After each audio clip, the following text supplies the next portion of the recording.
서울시 강진구 능동에 어린이 대공원 근처에 미가라는 고깃집이 있습니다. 이 집은요, 텔레비전의 아침 뉴스에도 나오고요. 이 가게에서 일어난 일을 배경으로 어린이 동화책이 한 권 만들어질 정도로 유명한 가게입니다. 물론 맛도 좋고요, 손님도 많습니다. 이 가게에 어떤 일이 일어났을까요?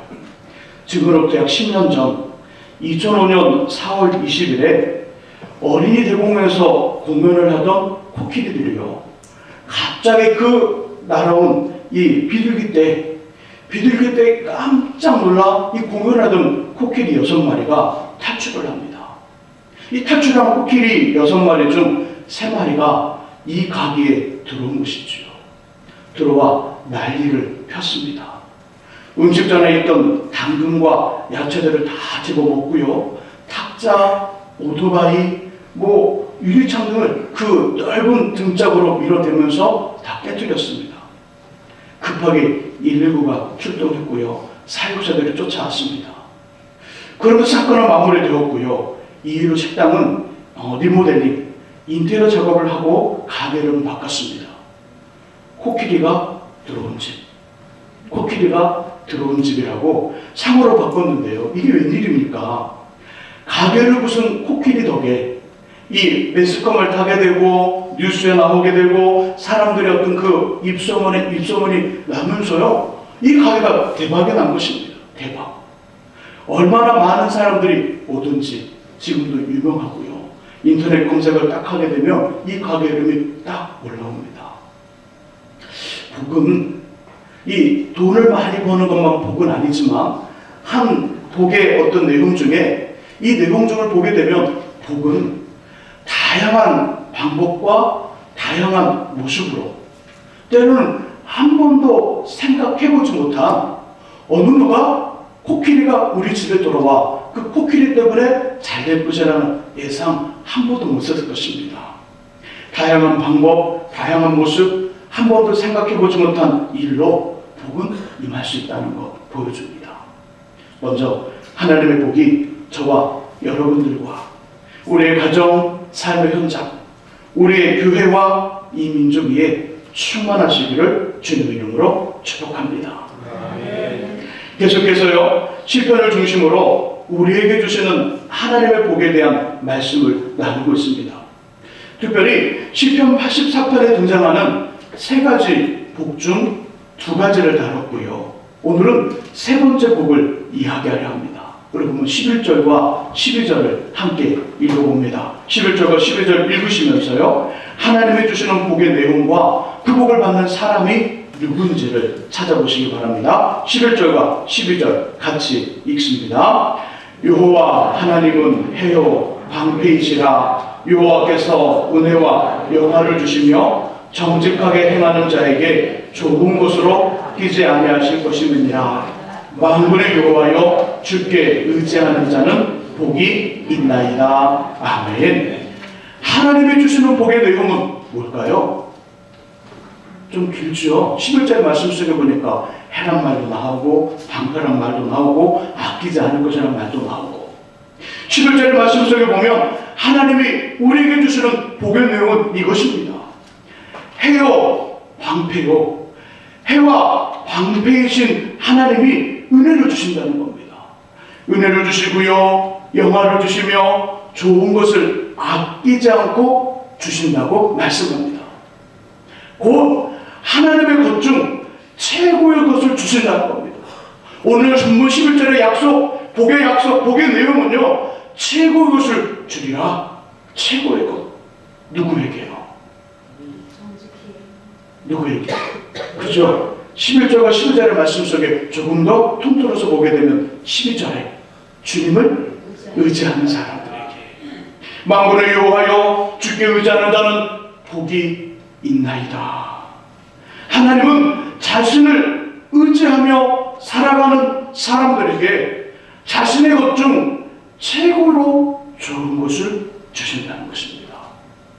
하나님이 가지고 있는 것, 하나님이 생각하는 것, 하나님이 기억하시는 것, 우리를 바라보시면서 우리를 딱 바라보시고 그것이 우리에겐 최고라고 생각하시는 하나님의 큰 그림 속에 하나님의 것 중 최고 것을 주시겠다고 말씀합니다. 최고로 좋은 기도의 응답, 은혜, 최고로 좋은 인생과 삶을 허락하십니다. 누구에게요? 여호와를 의지하며 사는 인생에게요. 요즘 새벽 예배에 역대상 말씀을 다루고 있습니다. 역대상 초반부 1장에서 9장의 말씀 속에 보면요, 누구는 누구의 자손이며 누구의 자손은 이렇게 됩니다. 족보 이야기예요. 족보 이야기. 근데 1절은 마지막 절까지 누구는 누구를 낳고 누구는 누구를 낳고 족보 이야기라 따분합니다. 조금은 따분하고요, 지루할 때가 있지만 중간중간에 놓쳐서는 안 되는 기가 막힌 말씀들이 있습니다. 그중 역대상 5장에는요, 야곱, 이스라엘의 12아들이 등장하는데요. 12아들은 이스라엘의 12지파, 우리가 알고 있는 12지파를 이루고 출애굽 후 하나님이 약속하신 가나안 땅에 들어가 땅을 차지하여 자리를 잡게 됩니다. 그 12아들 중에 2지파 반, 르우벤, 갓, 므낫세 반지파는요, 가나안 앞에 있는 요단강을 건너지 않고 요단 동편에 정착을 합니다. 근데 문제는 뭐냐면 원래 살고 있었던 그 땅의 주민들, 원주민들이지요. 그곳을 찾아오던 사람들과 전쟁이 납니다. 전쟁이. 2지파 반은 땅을 점령하려 하고 그 땅을 찾아오고 있었던 사람들은 빼앗기지 않으려고 전쟁이 붙었습니다. 둘의 전력을 비교하면 말이 안 됩니다. 말이. 르우벤, 갓, 므낫세 반지파는 연합군이잖아요. 연합군. 2지파 반이 함께 힘을 모았으니까 연합군, 참 멋있는 말로 연합군이지만 군인의 수가 44,760명. 5만 명도 채 되지 않습니다. 44,760명이고요. 상대, 원래 그 땅에 있었던 사람들은 얼마만큼 많았냐면 전쟁 물품, 전쟁하면서 먹기도 하고 전쟁에 사용하려고 가져왔던 가축들이 낙타가 5만 마리, 양이 25만 마리, 나귀는 2천 마리, 전쟁 후 포로로 잡힌 사람이 10만 명, 또한 죽은 사람이 많았다고 성경은 말씀합니다. 그러니 그 수가 수없이 많은, 셀 수 없을 정도로 상대방의 그 군인, 그 사람들이 많았음을 이야기합니다. 둘의 전력은요, 비교할 수 없어요. 비교가 안 됩니다. 비교하려면 어느 정도 서로가 상대방이 어느 정도는 비슷해야 비교가 가능한데 이 둘은 너무 차이가 나기 때문에 비교라는 단어를 사용할 수 없습니다. 그런데 전쟁은 어떻게 되냐면 르우벤, 갓, 므낫세 반지파가 이깁니다. 말도 안 되게 승리해요. 다시는 그 땅의 사람들이 전쟁을 일으키거나 땅을 차지하려는 마음을 갖지 못하도록 완전히 이 2지파 반이 끝장을 내버립니다. 어떻게 이겼을까요? 어떻게 이런 일이 일어났을까요? 그것에 답을 주는 말씀, 역대상 5장 19절과 20절을 제가 한번 읽어보겠습니다. 잘 들어보시기 바랍니다. 어떻게 읽었는지. 그들이 르우벤, 갓, 므낫세 반지파를 말합니다. 그들이 하갈 사람과 여두루와 나비스와 노답과 싸우는 중에 도우심을 입었으므로 하갈 사람과 그들과 함께 있는 자들이 다 그들의 손에 패하였으니 이는 그들이 싸울 때에 여호와께 의뢰하고 부르짖음으로 하나님이 그들에게 응답하셨음이라. 그들은 르우벤, 갓, 므낫세 반지파라 말하고요. 여기 나오는 하갈 사람, 여두루, 나비스, 노답은 그 땅을 찾아오고 있었던 사람들을 말합니다. 포로로 잡힌 사람만 10만 명, 죽은 사람은 수없이 많습니다. 그러니 못해도 20만 명 가까운 군인들, 그 이상의 군인들이 지금 44,760명과 전쟁이 붙었습니다. 44,760명이 20만 명이 좋게 넘는 사람들과 싸워야 됩니다. 1대 몇일까요? 1대 몇? 계산도 안 됩니다. 한 사람이 도대체 몇 명을 상대하고 몇 명을 죽여야만 전쟁에서 이길 수 있을까요? 하나님이 말도 안 되게 전력이 차이나는, 하나라는 강하고요, 한 나라는 너무나 약한데 두 나라가 전쟁이 붙었습니다. 그런데 약한 나라를 이기게 합니다. 그리고 하나님을 움직이게 한 방법, 그 방법이 다름 아닌 기도였다고 말씀합니다. 르브벤, 갓, 므낫세 반지파는요, 이 연합군은 전쟁이 일어날 때 어떻게 했냐면 싸울 때에 하나님께 의뢰하고 하나님을 의지하고 부르짖었다. 하나님을 의지하고 부르짖었더니 하나님이 그들에게 응답하셔서 승리를 주셨다고 말씀합니다. 이렇게 하나님을 의지하며 기도하면 응답을 받습니다. 하나님을 의지하고 하나님께 기도하고 하나님을 의뢰하고 하나님을 신뢰하면서 기도하면 하나님께 응답을 받습니다. 어떤 응답을 받냐면 하나님의 거중, 하늘을 바라보시면서 최고로 좋은 최고의 응답을 허락하신다는 것이지요. 이런 이야기 성경에 가득해 있습니다. 큰 권력과 힘을 가지고 하나님 앞에 선하며 많은 사람들에게 존경을 받던 히스기야 왕, 그에게 그만 병이 찾아왔습니다. 그의 주변에 왕이니까 실력이 좋은 의사들이 있었겠죠. 그들의 좋은 실력도 아무런 효과를 내지 못합니다. 비싼 약도 아무런 효력을 발휘하지 못합니다. 점점 더 나빠지더니 어느 아침에 이사야 선지자가 찾아옵니다. 선지자 찾아와 말하기를 이렇게 이야기합니다. 왕이시여 가족과 믿을 만한 사람을 불러 유언을 남기십시오. 당신의 병은 나을 수 없는 죽음의 병입니다. 왕이시여 이제는 유언을 남기십시오. 당신의 생명은 끝이 났습니다. 당신의 병은 나을 수 없으니 유언을 남기고 삶을 정리하십시오. 이 말을 들은 왕 어떻게 합니까? 예전에 하던 것처럼, 그날만 그렇게 한 것이 아니라 예전부터 해왔던 것처럼 히스기야 왕 하나님 앞에 기도합니다. 하나님, 지금까지 하나님만을 의지하며 의뢰하고 신뢰하며 살았습니다. 하나님만이 나의 왕이 되었고 하나님만이 나의 임금이 되었고 하나님 나의 전부가 되어 하나님만을 의지하고 의뢰하며 신뢰하며 살았습니다.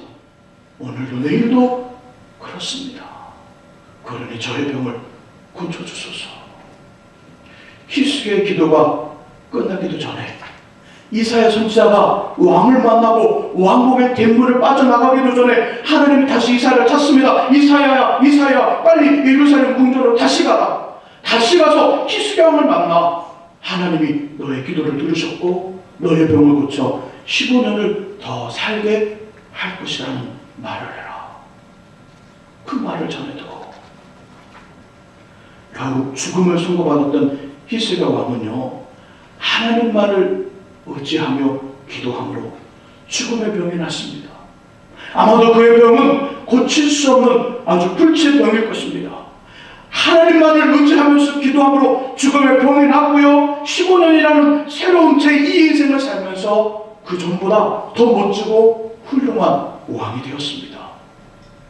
사도바울 선생님은요, 주님만을 의지하는 기도자에게, 하나님만을 의지하는 기도자에게 이렇게 말씀합니다. 하나님은 우리 가운데서 역사하시는 능력대로 우리가 구하거나 생각하는 모든 것에 더 넘치도록 능히 하실 분이라.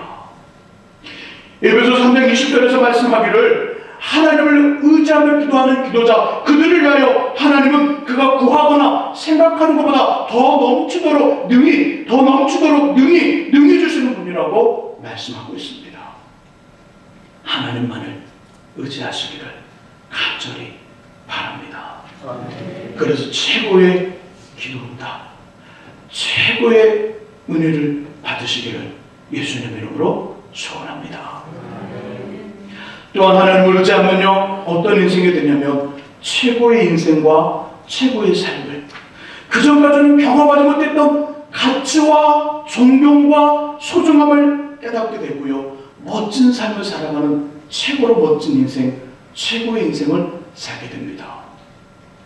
1984년 우리나라에 와서요, 굴지의 기업가들, 큰 대기업의 그 CEO들을 모아놓고요, 강연을 한, 성공적인 경영과 사업을 위한 강의와 교육을 했던 스탠리 텐이라는 미국의 기업가가 있습니다. 이 사람은 어떤 일을 했냐면요, 플라스틱을 만드는 플라스틱 회사를 운영하고 또 만드는 공장을 했습니다. 근데 이 회사가 무려 4번이나 부도를 맞고요, 도산을 당하면서 도저히 재기할 수 없는 회사가 되어버립니다. 근데 그때 어떤 경험을 하게 되냐면, 그 상황에서 물에 빠진 베드로 선생님, 주님 저를 구원해 주십시오. 그때 물에 빠진 베드로를 주님이 이렇게 손을 내밀어 구원해 주시잖아요. 그 장면을 하나님의 어떤 은혜 가운데 그 환상을 경험합니다. 그 환상을 목격하고요, 이렇게 생각합니다. 그래, 이제부터는 사람의 손이 아니라 주님의 손에 붙잡혀 사업하리라.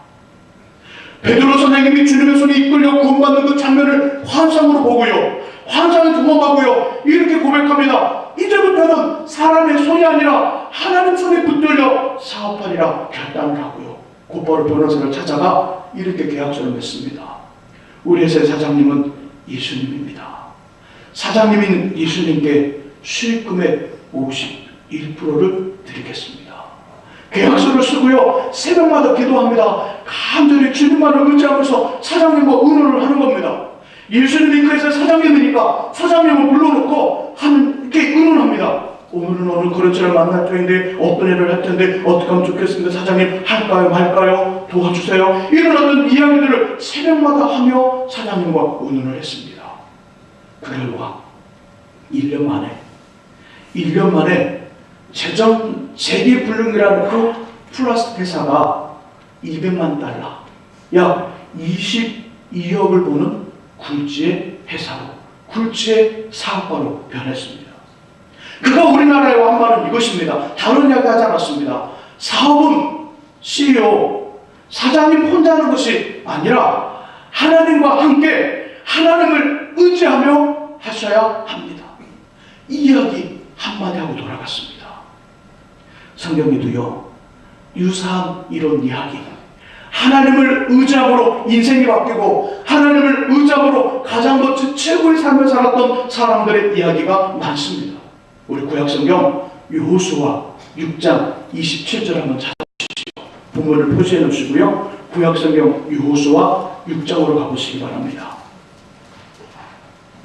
창세기, 출애굽기, 레위기, 민수기, 신명기 다음 여호수아 6장의 말씀입니다. 구약 328쪽. 성경 맨 위에 보면 페이지 수가 있습니다. 앞에 부분이 구약이고요, 뒤에 부분이 신약입니다. 구약 328쪽. 페이지로 구약성경 구약 328쪽 찾으셨나요? 한번 여호수아 6장 27절을 한 목소리로 함께 읽어보겠습니다. 읽어봅니다. 여호와께서 여호수아와 함께 하시니 여호수아의 소문이 그 온 땅에 퍼집니다. 아멘.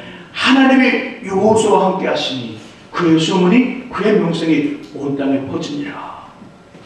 모세의 뒤를 이어 이스라엘의 두 번째 지도자가 되었던 여호수아, 첫 번째 지도자 모세의 이름이요, 이런 일이지요. 200만 명이 넘는 이스라엘 사람들을 애굽의 노예에서 해방하여 홍해를 건너고 광야의 삶을 인도하여 요단강 앞에까지 오게 하는 일, 거기까지가 모세의 일이라면 여호수아는요, 이들을 이끌고 요단강을 건너 가나안 땅을 정복하는 것입니다. 그러므로 여호수아는요, 모세와는 조금 다른 성격의 지도자입니다. 여호수아는 어떤 지도자냐면 전쟁하는 지도자. 왜? 땅을 정복해야 되니까. 그 땅에 원래 있었던 원주민들과 전쟁을 해야 되고 싸워야 되니까 여호수아는요, 전쟁하는 지도자요, 싸워야 하는 리더였습니다. 전쟁에서, 싸움에서 가장 중요한 것이 있습니다. 뭘까요? 어떤 게 가장 중요할까요? 가장 중요한 거는요, 상대방을 압도하는 기선제압입니다. 전쟁이나 싸움이나 운동력이나 어떤 삶의 현장이나 때로는 사람과 사람과 만나 어떤 권해를 성사시키는 어떤 그런 자리이든 어떤 일이든 때로는 상담을 하는 일이든 간에 기선을 제압하면 그 사람을 고칠 수 있고 그 사람의 물건을 가져올 수 있고 기선을 제압하면 그 전투와 경기에서 이길 수 있습니다. 인상을 쓰면서 기선을 제압하려는 것 아니지요. 아주 다양한 방법의 기선 제압이 있지요. 건투시합을 하거나 UFC 격투기 경기를 보면요, 시합을 운영하는 주심이 두 선수를 중앙에 부릅니다. 그러면 주먹을 꽉 쥐고 두 선수는 두 선수 입을 꽉 깨물고 눈을 부릅뜨고 옵니다. 주심하고 싸우려나 저러나? 딱 와서요, 주심이 주상을 이야기하면 어떻게 말합니다. 근데 두 사람 주심의 말을 전혀 듣지 않나요? 그냥 뚫어지라 상대방의 눈을 쳐다봅니다. 눈싸움, 기선을 잡기 위한 것이지요. 축구 경기도 마찬가지입니다. 분명히 실력차가 있습니다. 분명히 우리나라와 오만이 격돌하면 분명히 우리나라가 이깁니다. 그런데요, 이런 어떤 경기를 하기 전 감독들 언론을 통해서 상대방의 감정을 건드립니다. 경우 없는 말을 해요. 경우 없는 행동을 해요. 그러면 잘 모르는 상대방은 흥분하죠. 어떻게 저렇게 할 수 있냐. 신경전입니다. 신경전. 기선을 잡기 위한 몸부림이지요. 이토록 기선 제압이 중요한 이유가 있습니다. 기선을 제압당한 사람은요, 본 경기에서 자신의 실력을 제대로 써보지 못하고 무력하게 집니다. 손 한 번 내밀지 못하고요, 그냥 왕투 하고 경기가 끝나요. 기선을 제압당하면. 반면에 기선을 제압한 사람은요, 자기가 가지고 있는 실력보다 몇 배를 본 시합에서 이기고 승리합니다. 저는 계산시장에 있던 부평 초등학교, 옛날에 부평 국민학교를 했습니다. 부평 초등학교를 졸업했습니다. 초등학교 시절이야 뛰고 달리고 떠들면서 때로는 친구들끼리 싸우면서 크는 때이지요. 그죠? 네. 뛰고 달리며 떠들면서 때로는 가끔씩 친구들과 싸우면서 여자친구들의 고무줄을 끊으면서 이렇게 막 달려가면서 그렇게 크는 때가 국민학교 초등학교 시절입니다. 그때 정말 싫었던 친구 한 명 있습니다. 지금도 기억납니다. 제 기억 속에 얼마나 징글징글했던지. 이 친구는요, 같이 어울리거나 함께하기를 다 꺼려요. 저만 그런 것이 아니라 우리 모든 친구들이, 다른 옆반의 친구들도요, 같이 안 어울려고 그래요. 안 어울려고. 왜냐면 싸움은 잘 못해요. 저보다 힘도 약하고요, 키도 작았어요. 주먹도 작았고요, 한 대 때리면 휘청휘청하는 친구예요. 근데 이 친구의 특징이 있습니다. 눈에 거머리 같아요. 거머리 아시죠? 딱 붙어서 피를 빨아먹는 거머리. 스타킹을 신어도 어떻게 그 스타킹 구멍을 냈는지 딱 빨아서 스타킹 보시려면 벗겨지지 않습니다. 왜요? 거머리가 피를 빨고 있으니까. 그렇게 징글징글한 친구예요. 이 녀석은요, 때리고 때려도 또 달려듭니다. 때리고 때려도 또 달려들고요. 보통 이 학생들은 코피 나면 끝나잖아요. 코피 낸 놈이 이기고 코피 친 놈이 지는데 이 친구는요, 코피가 나도 덤벼요. 근데 딱 그 코피가 나면, 이쪽 코피가 나면 또 덤비고 또 딱 때리면 이쪽 코피가 나면 이 쌍코피가 터진데도 계속해서 달려 들어와요. 언제까지? 때리는 상대방이 지쳐서 야, 너가 이겼다, 내가 졌어, 이렇게 할 때까지 좋아요. 그렇다고 해서 제가 싸웠다는 이야기는 결코 아닙니다. 저희 학교 시절은 단언코 학교지 가끔씩 다쳤어. 학교 집밖에 모르는 모범생이었습니다. 믿거나 말거나. 하는 이 녀석은요, 상대를 질리게 하는 것으로 기선을 제압합니다. 그냥 싸움을 걸어와요. 조금만 일해. 왜? 다 기선을 제압하니까. 어떻게 거머리처럼 징글징글하게 다 붙어 있으니까. 아무도 싸울 마음을 갖지 못하게 했습니다. 기선 제압 중요합니다. 다시 성경의 말씀, 여호수아 이야기로 돌아보지요.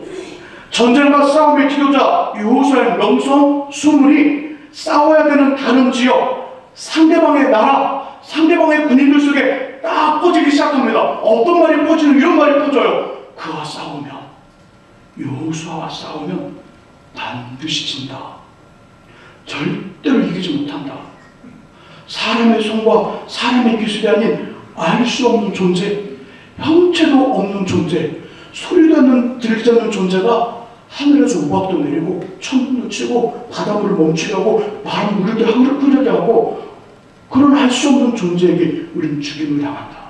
그러니 이길 수 없고 피하는 것이 상책이다. 이 말이 이미 상대 적에게 쫙 깔려 있습니다. 군인들 그 머릿속에 다 세뇌되어 있습니다. 여호수아와 싸우면 안 돼. 무조건 친다. 무조건 줘. 가라만이 늘어져도 갑자기 우박이 내 머리를 칠 수 있어. 천둥이 꽝꽝꽝 치더니 우리 그냥 다 불태워 끝낼 수 있어. 이런 얘기가 쫙 퍼져 있어요.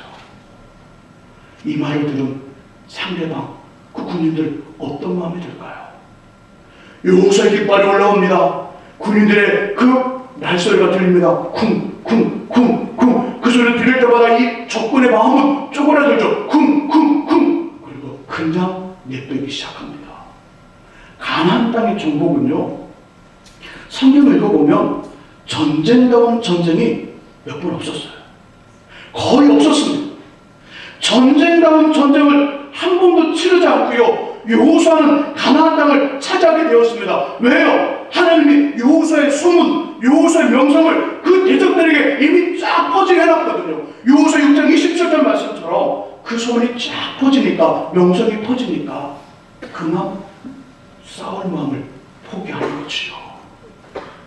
성경은 하나님께 이런 복을 받은 여호수아의 삶을 한마디로 주님만을 의지하는 인생이었다, 하나님만을 의지하는 인생이었다고 말씀해 줍니다. 맞습니다. 하나님은 자신을 의지하는 인생과 삶을 위해 눈으로 보지 못하고 귀로 듣지 못하고 사람의 마음으로 생각해 보지 못한 놀라운 것들을 예배해 놓았다고 이야기하시면서 최고로 멋진 인생, 최고로 멋진 삶을 만들어 주시지요. 하나님만을 의지하시기를 주님의 이름으로 부탁드립니다. 이제 설교 중간에 나왔던 히스기야 왕, 하나님만을 의지하여 기도함으로 죽음의 병을 고치고 15년을 더 살게 되었다는 말씀, 그 한 군데 말씀을 찾아보고요, 설교를 정리하고 싶습니다. 우리 열왕기하 20장을 찾아보시지요. 열왕기하 20장은요, 구약성경 598쪽에 있습니다. 여호수아보다 더 뒤로 앞으로 말고 뒤쪽으로 더 넘어가면 598쪽에 나옵니다. 구약 598쪽. 열왕기하 20장 말씀.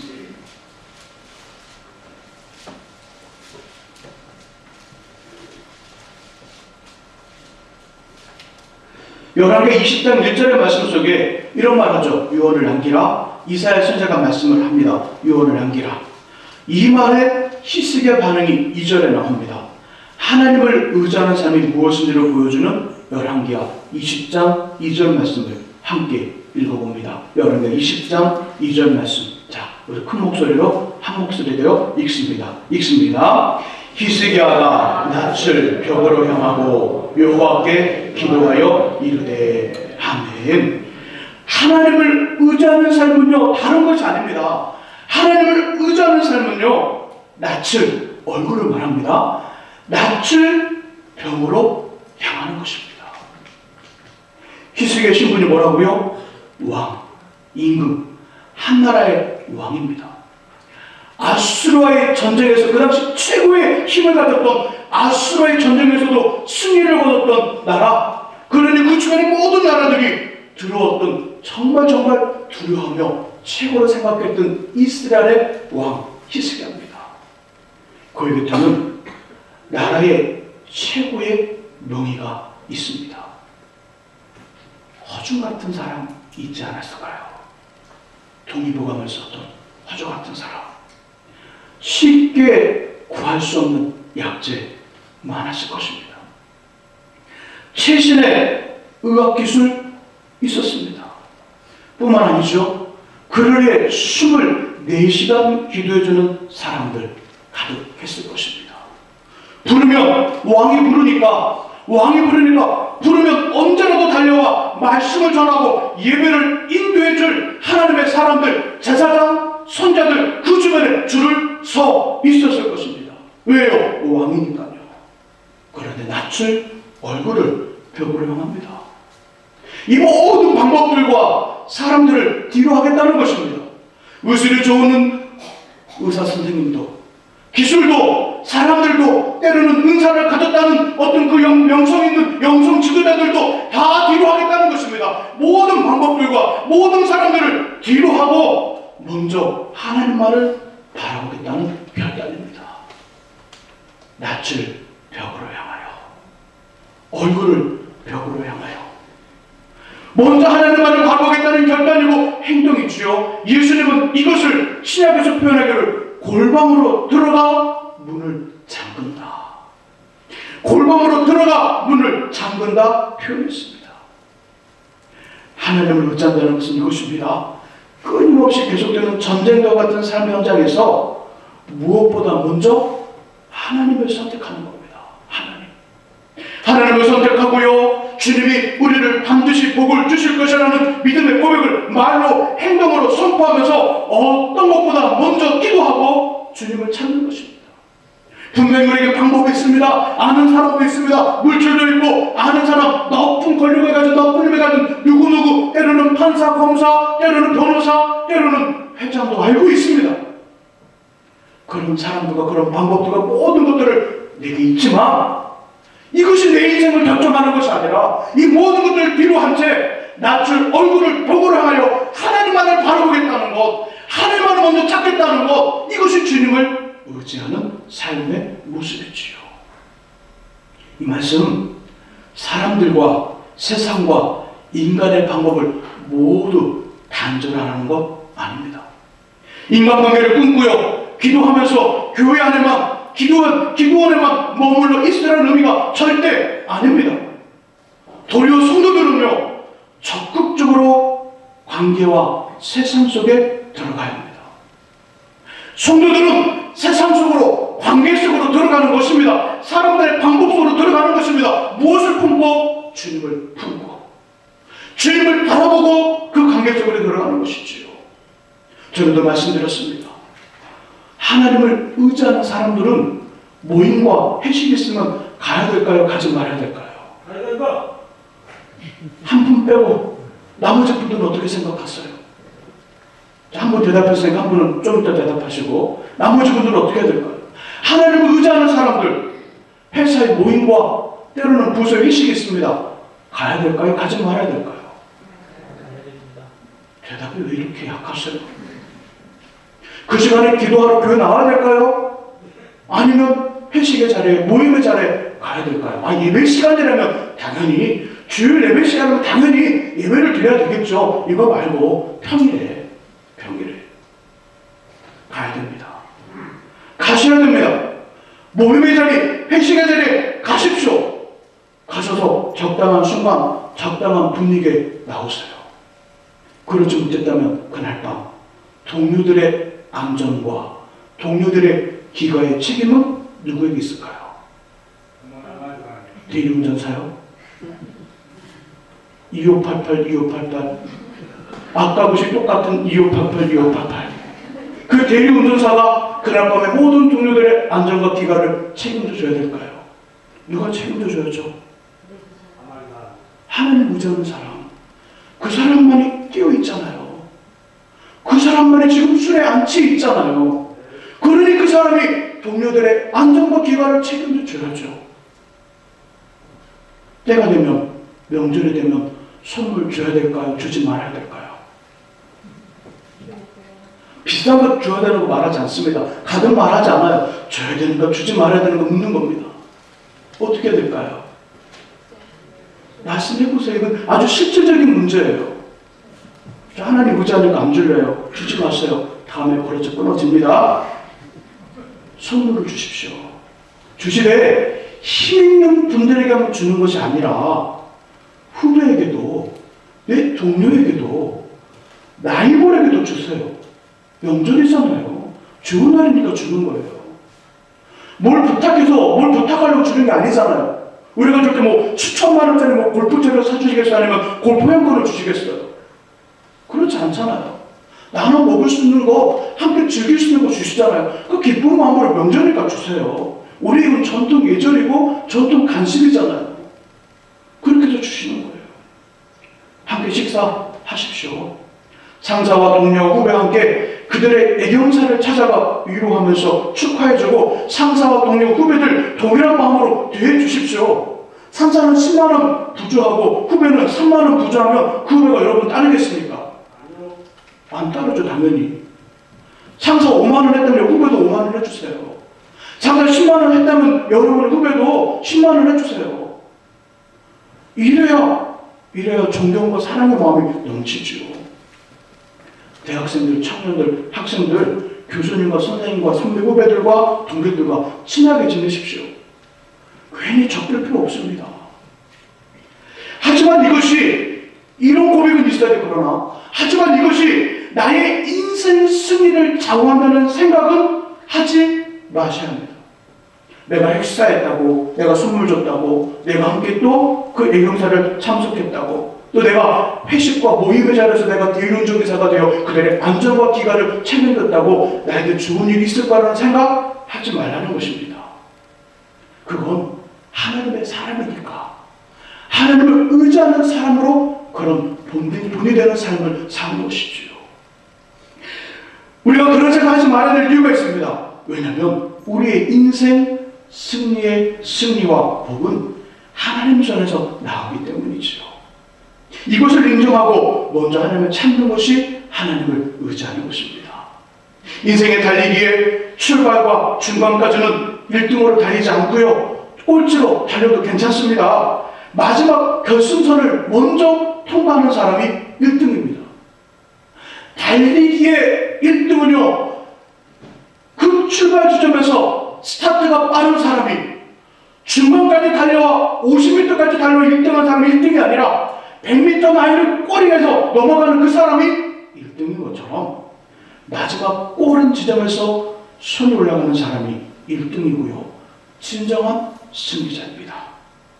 그 손을 올려주는 분, 유일한 존재는 회사의 회장님도 사장님도 학교의 선생님도 직장의 상사도 사회의 권력과 돈이 아니라 이 모든 것을 만드시고 운영하시며 다스리시는 하나님이십니다. 끊임없이 계속되는 전쟁과 같은 삶의 현장에서 먼저 하나님을 선택하시고요, 하나님만이 우리 인생을 승리케 복을 주실 것이라고 선포하며 기도와 간구로 하나님을 찾아 하나님만을 의지하시기를 예수님의 이름으로 축원합니다.